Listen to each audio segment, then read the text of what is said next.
I was sitting day before yesterday on my couch next to a 17-year-old with red hair. That's her. And she will graduate this year. And for the past several months, the two of us have been spending hours each week working through algebra, everybody's favorite subject. She didn't think she liked math. She thought she couldn't do it. But now, slowly, page by page, she's working her way through Algebra 1 and discovering that she can. Miracles never cease. That 17-year-old is my granddaughter. She lives next door to me, and I'm 74 years old and have 70 grandchildren and great-grandchildren, and about 4 on the way before the end of the year. And I often sit on my couch with teaching, not because I'm obligated to, not because there's nobody else that could, but because that is what education sometimes looks like in the life we have built. It looks like an older woman and a younger one, side by side, on a couch, working through something pretty tough. It looks like the generations touching. It looks like time being spent for what time is actually for. This is where I want to begin, not with a theory, but with a couch, with a girl, with math. And everything I want to say today comes down to that picture. But first, let me take you back to where this journey started for my husband Blair and me. It was 1975. We were young, idealistic, and living in New York City. The school our son David would someday attend was PS 63. And because of his October birthday, he would be starting at the very young age of 5. Now, young couples in our congregation already had children attending this school. There was a 16-foot metal fence, that's an actual picture of it, you're looking at it, around an asphalt play yard. Now, we imagined our firstborn, whose picture you just saw, walking down the streets we had just walked down to get there. Garbage strewn, muggers, pushers, pimps, prostitutes, all the way past the Hells Angels storefront headquarters and into that barricaded schoolyard. We looked at each other and quietly, without drama, almost unable to believe we were even asking the question, we wondered, are we really going to send our son into that school? Not because of the fence, but that is kind of a symbol. The question underneath was much bigger. Who will be forming our son? And toward what end? And under whose authority? To become what kind of person? We hadn't formulated any defined philosophy. We didn't have a theology of education. We just had a 16-foot tall cage and a small, almost 3-year-old son, and an instinct that something was profoundly wrong. That moment was the seed of the next 50 years. I want to address something that most of us in this room, in this country, were told in one form or another for most of our lives. We were told that education is neutral, that somewhere between the church and the world, between conviction and unbelief, there exists this clean middle ground called education, an objective, non-religious process in which facts are transmitted without worldview, where children are equipped without being pointed anywhere in particular, just information, just skills, just preparation for life, whatever that turns out to be. That is a lie. It is one of the most consequential lies of the modern age. There is no neutral education, and there never can be, because education is not primarily the transfer of information. It is the transmission of a way of seeing. It is the cultivation of judgment, of love, of communication, of moral reflex. It is the very conscious, deliberate imprinting of an image. What image is being imprinted on your child? And the answer to that question is the most urgent thing any parent faces. Every school, without exception, teaches a religion. Now, some schools admit their religion. Others disguise it.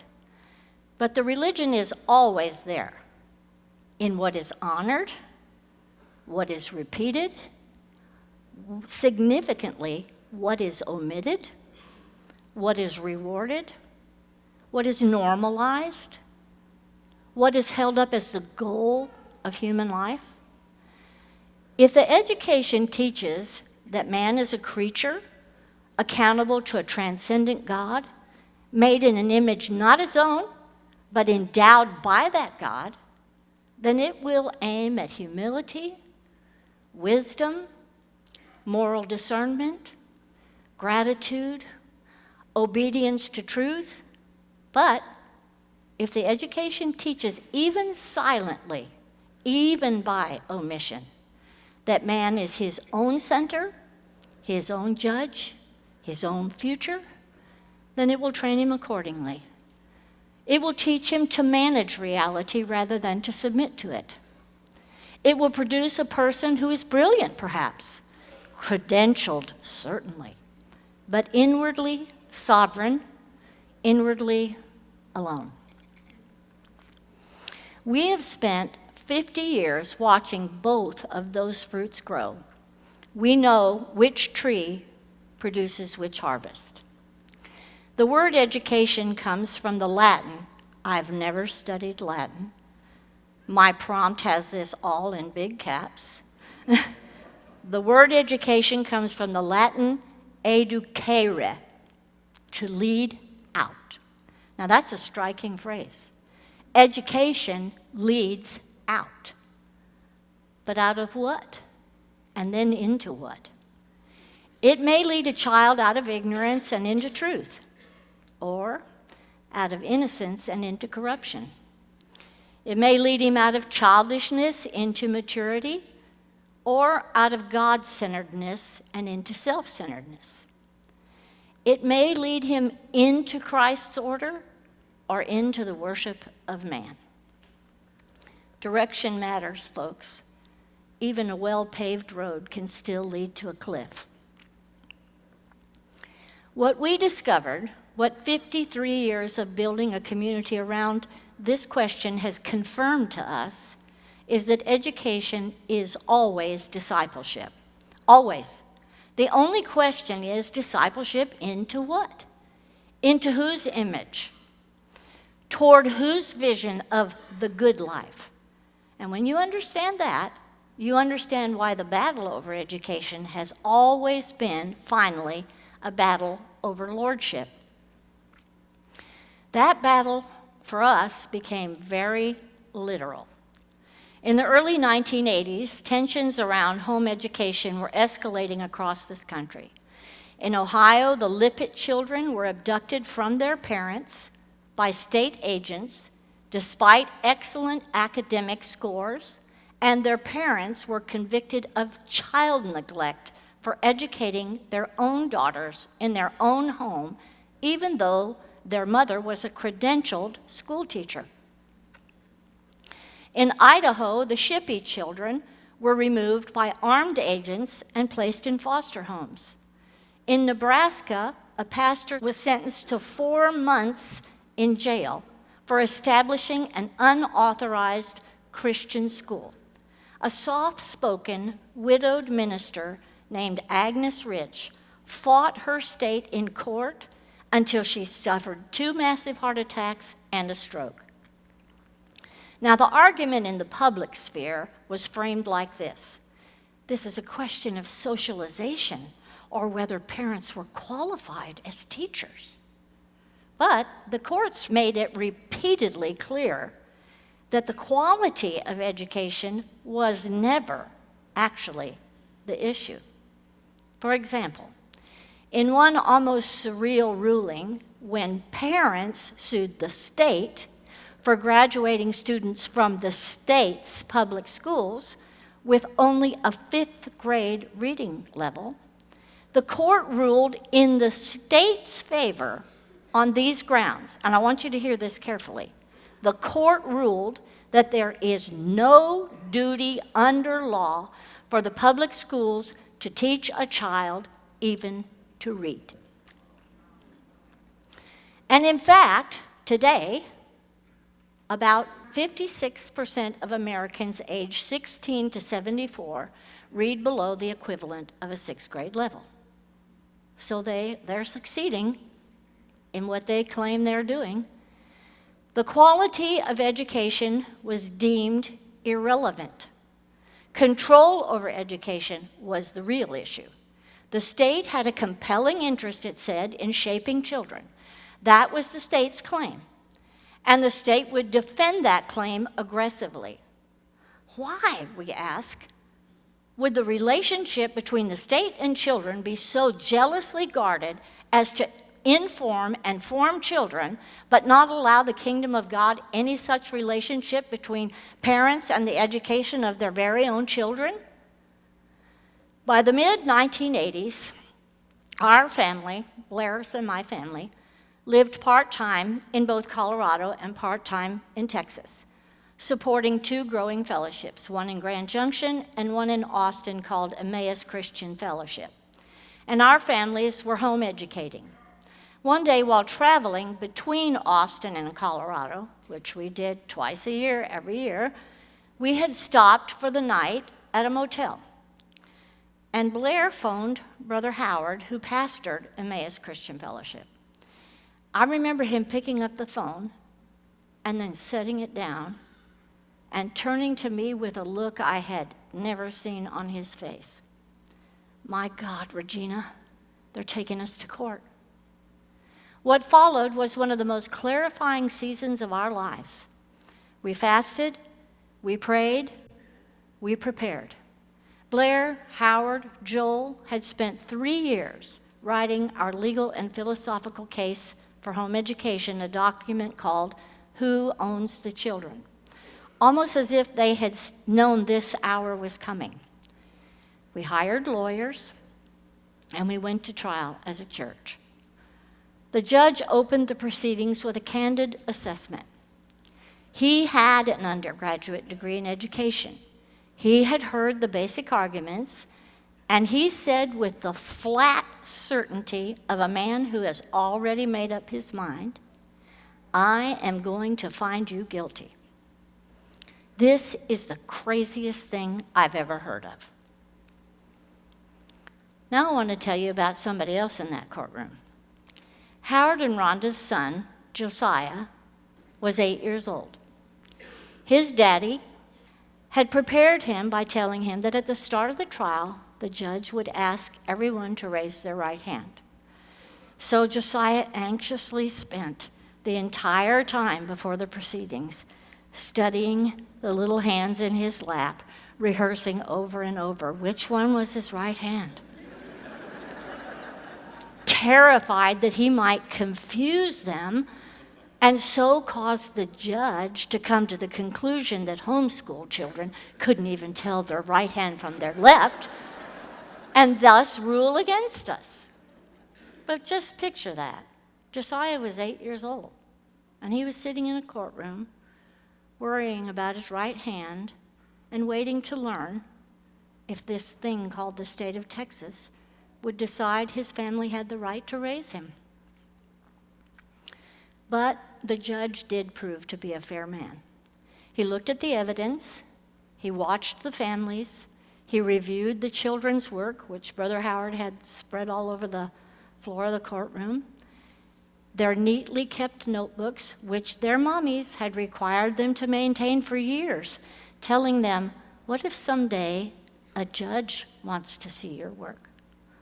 But now that day had come.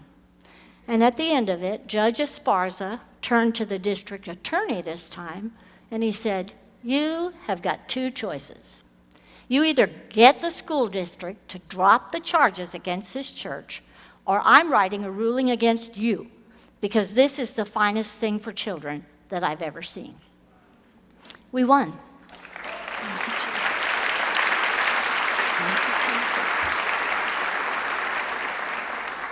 Every family in Emmaus was granted exemption from the state's compulsory attendance laws. Back in Colorado, where our fellowship had fasted and prayed through the entire trial, Blair opened the Sunday service with Isaiah 54. No weapon forged against you will prevail, and you will refute every tongue that accuses you. This is the heritage of the servants of Yahweh. We had not known going in whether we would win. We only knew what we believed. And we believed that a child is not made in the image of Caesar. But the 1980s were not only court battles, letters to the editor, and media smears. They were also full of something else, something wonderful, something more behind the scenes and in the end more lasting. We were harvesting our first tomatoes from our own gardens. We were raising chickens and eating eggs that came from the coop and not the grocery store. We were welcoming the cries of our own newborns, birthed not in sanitized hospital rooms, but in our own bedrooms with curtains blowing in the breeze. And we were teaching our children. We were watching the wonder, the miracle, the sheer marvel of our young ones learning from parents who loved them, to open wide the world through words written on a page. I still remember when our third child, Abraham, was only 6 years old, and midway through one of his earliest lessons, bangs hanging over his forehead, breathless with urgency, asking me, "Can I show Daddy? Can I show Daddy? Can I read for Daddy?" Abraham was seated with me at the dining room table in our Colorado cabin, and Blair was sitting in his chair in the living room, engrossed in editing a manuscript, stacks of books all around him. Abraham waited quietly until I caught Blair's eye and asked him, "Honey, I think Aber wants to show you something." Blair's pen stopped, the room stilled, and from beneath that ragged shock of dark hair, our son, in our home, from the work of our own teaching, earnestly peered down at the page and began to sound out the first whole sentence he had ever read. Slowly, triumphantly, God is light. God is light. Blair and I looked up from our son and toward each other. Why did we weep? We wept because the lie died once again with the third child we were schooling. It died right in front of us. The lie that had been whispered in our nation for years. You're not enough. Your children need someone better. You don't know what you're doing. Leave it to the professionals. And we wept as a dream took on weight and sound and flesh right before our eyes. The dream that we could do it, that it would work, that we could take back what had been outsourced and surrendered and handed over to nameless experts in fluorescent lit rooms. We could do it. We could live, and so much more fully than we ever really imagined. Now think about what was happening in that moment. A mother who had day by day transmitted language and truth to her child. The miracle of language itself, that strange sacred gift by which a person learns to hold and transmit meaning with symbols. The profound weight of deciphering that first written sentence, and a father with tears on his face. That's education. Not a transaction, not a service, but a transmission, a culture being handed from one generation to the next through the most ordinary yet sacred means available to us: presence, repetition, love, and time. That's what the Latin educare means when we ask the right question. To lead out, yes, but out of what and into what? We are calling children out of something, out of self-centeredness, out of the world's confusion, out of fragmentation, out of despair, out of the fluorescent halls of Caesar's mind factories. And we are calling them into something, into wholeness, into wisdom, into relationship, into the homes and fields and streams of a coherent life, because it's held together by the one Lord who's over all things. That is why in our vision, education is never just about literacy, though we care deeply about literacy. It is never just about mathematics, though we cheer every breakthrough, including a 17-year-old's discovery that she can do algebra. But it is about the formation of a whole person, a person whose loves are rightly ordered, whose judgment is shaped by the truth, who knows not only how to make a living, but how to live and how to love. The only measure that finally matters is, how does education make more life true? Does education make more life true? Now, I want to be honest with you about something. I want to make a disclaimer. We gave the same education and the same character training to all 10 of our children, and they did not all make the same choices. Some have walked away from this life. This is a grief I carry, so I won't stand here and tell you that if you do it all just right, everything automatically turns out right. But for our 60-plus descendants who are walking faithfully in this way of life, for the granddaughter on my couch who's working through algebra, who lives next door, woven into the daily fabric of household and a community that love her, I credit home-centered, church-rooted education as a major factor. Not because we have the perfect system, but because it kept formation where formation belongs, in the hands of people who love the child, in the daily rhythms of daily life, in sight of what faithful adulthood looks like. Children don't primarily learn from content. They learn from watching older people navigate responsibility, work, relationships, suffering, failure, authority, and rest. They inhale culture before they can evaluate it. They are formed by what is near and repeated and honored. And everyone knows children learn best and easiest from teachers they like and who like them and believe that they can learn. This is why education can't be reduced to a curriculum.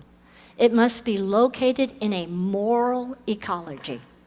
Knowledge must finally be fleshed out in vocation. Faith must be visible in the ordinary rhythms of a day. Wisdom must have bodies and faces and voices and histories, not just books. You cannot pass on what you do not live. So that puts a lot of responsibility on us. And I want to ask the question I believe is probably one of the most searching in this room on this topic. Could the community we have built over 53 years, the families, the fellowships, the culture, the transmission from parent to child, from grandparent to grandchild, could any of that have thrived across 4 generations if all of our children had been formed by a different educational institution, toward a different image, under a different lordship?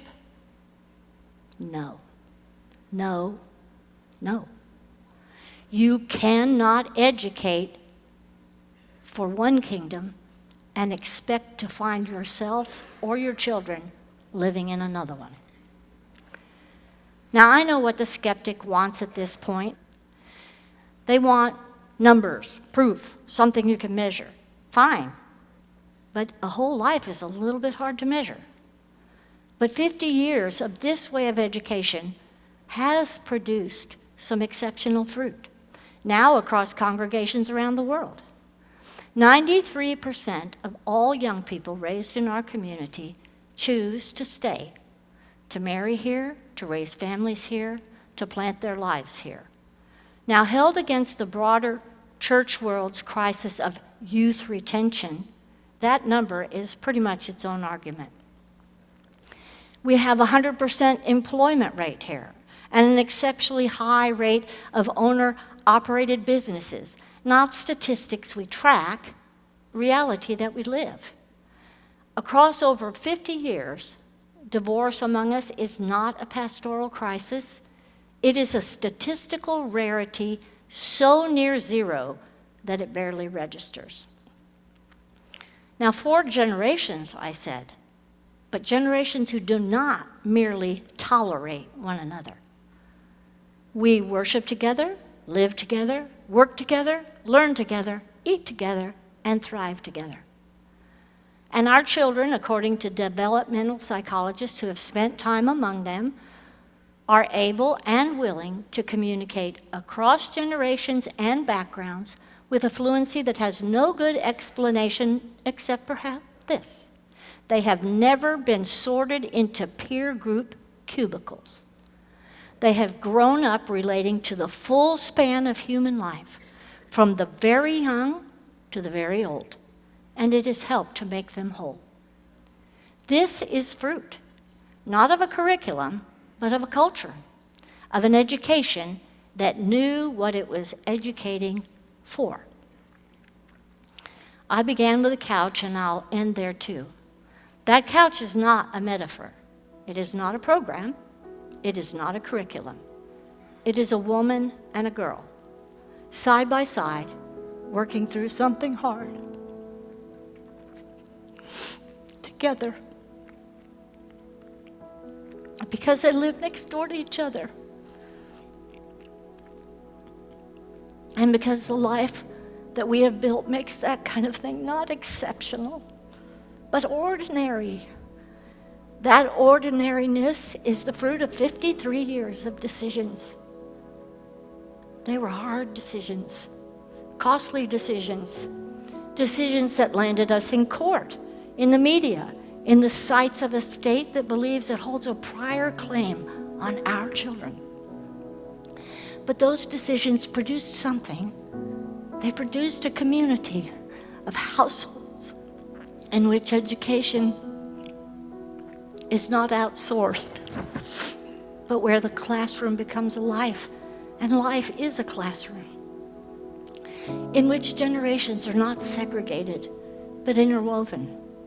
A community in which a child can look around and see what it looks like to be 30 and 40 and 60 and 80. What faithfulness looks like, what marriage looks like, what work looks like, even what dying looks like when it's not done alone. That's the education we're offering, not as a system, as a life. The question before you today is the same question Blair and I pondered outside PS 63 in 1975, staring at that high fence. Not, is my child learning enough, but into what is my child being led? Toward what image? Under whose authority? What kind of person is being formed? Those aren't bureaucratic questions. Those are the oldest and most urgent questions any parent faces. And the answers that you give to those questions, not in theory, but in the actual daily structure of your life, will shape not just your children, they'll shape you and the generations that will follow. We have 50 years of evidence that this alternative is possible, that it is beautiful, that it bears fruit that lasts. that the Lord has compassion on those who can't yet discern between their right hand and their left. So what can you do? Where do you start? Start right where you are. Pray. Ask the question out loud tonight before you go to bed. Into what culture is my child being led? Spend the next week watching and determining who and what is actually forming my children. Reclaim one daily family rhythm, just one. Do you know how unusual it is in the world today for families to sit down to a meal even once a day? Find one place where you can reclaim something that maybe has slipped away. Find a family further down this road that we're talking about and sit in their home. Ask the hard questions. Go ahead, ask them all, even though you know it will impact you as much as your child. Begin toward your promise before you're ready, because I'll tell you a secret, you'll never be ready. So you might as well go ahead and begin. But never forget, you cannot call a people out until you know what you're calling them into. And the people that are in your responsibility are your children. And the only place worth calling all the generations of the future into is this: into the hope, love, unity, and culture of the kingdom of God. And the kingdom of God is real. Well, the first sentence our young Abraham learned to read is still as true today as it was those 40-some years ago. God is light, and He's shining on our path today, a path of hope and of life. Just take a step and keep walking as He shines, and He will. He is still shining, still speaking, even through an old woman on a couch and a sweet red-haired girl who just learned that she can do algebra. Thank you.